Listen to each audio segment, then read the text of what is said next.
everybody. This is Dr. Serge. I hope you guys had a good weekend.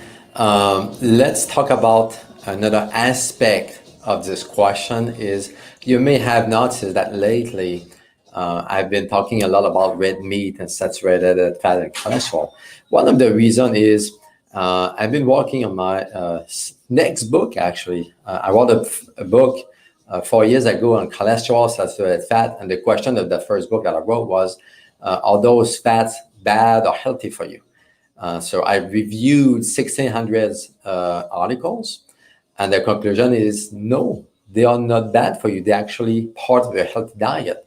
Now, my second book is about the myth of veganism, for example, and look at animal protein as a whole, if they are bad for you or healthy. So I've been reading and researching a lot about this topic. So far, I reviewed more than 400 references. And I wanted tonight to talk about one aspect of this question is inflammation. Because we hear a lot of people saying that when you eat red meat, it increases the inflammation in the body, which increases the risk of cancer, heart disease, diabetes, obesity, and so on and so on. Almost everything have been blamed on red meat, but there's so much confusion and there's so many myths surrounding this. So I came across this article, which is increased lean red meat intakes does not elevate markers of oxidative stress and inflammation in humans. So the trial title is pretty explanatory. So they concluded that red meat consumption does not increase inflammation. So when you look at the abstract of this, they look at different markers. For example, they look at the CRP. So CRP is one of the proteins for inflammation.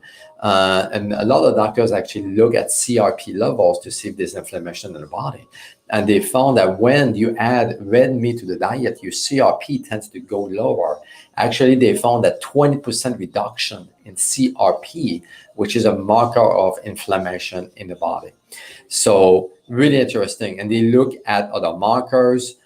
For example, they look at amyloid A protein, more or less the same. They saw a lower leukocyte count. So leukocyte is another marker for inflammation. They didn't see any change in plasma fibrinogen concentrations. So at the end of the day, they look at different markers of inflammation, and they found that when you look at the whole, addition of red meat tends to reduce inflammation markers and inflammation in the body. And this is what they concluded, actually. They found that partial replacement of carbs with protein from lean red meat does not elevate stress or inflammation. So did you catch that? When they say replace carbohydrates with beef, you don't have inflammation in the body. Actually, they have a reduction of 20% inflammation. Two things to remember from this study is one is carbs tend to be pro-inflammatory in a lot of people. Actually, and this is one of the recommendations that I do a lot. I recommend a lot with people is cut down your carbs, your sugar, and that helps to stop feeding the inflammation. So I see carbs as gasoline. So when you add gasoline to the fire, it just like feeds it. You have just more inflammation, more fire, more inflammation in the body. And on the other side, what they concluded is red meat actually can be part of a diet which leads to a reduction of inflammation. It makes sense at the end of the day. And there's a lot more studies about this, actually. Another one that I came across is this: meat intake and cause-specific mortality, a pool analysis of Asian prospective cohort studies. So these doctors wanted to look at the rate of cancer and heart disease in Asia. Okay, actually, I believe it was 8 countries. We can see China, Korea, Japan, Taiwan, and so on. So they look at 8 studies, and they wanted to see if red meat would cause problems.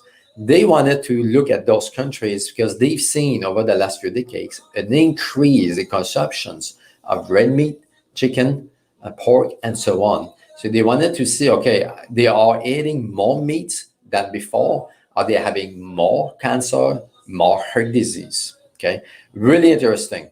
And they found that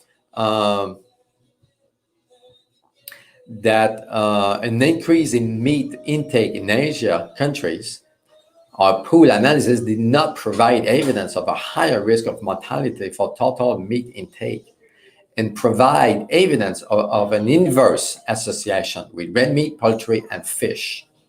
So what they found in this study is more red meat, poultry, and fish you eat, lower your risk is of heart disease and cancer. So that suggests that maybe red meat or animal protein can actually be protective of heart disease and cancer. Really interesting. We know today that red meat has a component of it called CLA. This is a component, molecules that is only found in animal protein. In meat, red beef has a lot more red meat, CLA, and this CLA has been shown to be anti-cancer, to have anti-cancer properties. So these studies and other studies actually suggest that good quality meat, red meat, beef, for example, can be part of a good diet and can actually bring protections against those chronic issues. We know today that meat is not the problem. What is the cause of all these different chronic issues is junk food, it's processed sugar, processed food. Cut these out and eat good fresh food. So one study that I hear a lot from people who promote veganism or promote not to eat meat is the Blue Zone studies. So Blue Zone is the areas of the world where they have the lowest rate of heart disease or chronic disease and the higher rate of lifespan. So they live the longest, the healthiest. And one of the diet they recommend a lot, they talk a lot about this, is the Mediterranean diet. So that diet, funny enough, when you look into that, they use a lot of red meat, but a lot of lamb and a lot of goat products. They use cheese, they use cream, they use milk. So the diet is fairly high in saturated fat and animal protein. But we know that the Mediterranean diet is really healthy for you. Of course, they eat some olive oil, fresh vegetables, fresh fruits. But like I said, those animal proteins can be part of a good, healthy diet. And specifically, one of the zones that I hear a lot is in California, actually, is the Seventh-day Adventist zone. So these are the people who are religious. They follow specific religious guidelines. They don't drink, they don't smoke, they don't drink coffee. And a lot of them are either vegetarian or vegan. And a lot of them actually don't eat much animal protein, and they live healthy and they live without chronic problems, so much lower than the average American. And then they use this population as a support and evidence. And listen, you don't have to eat animal protein and so on and so on. But there's a few things about this. None of them were born vegan.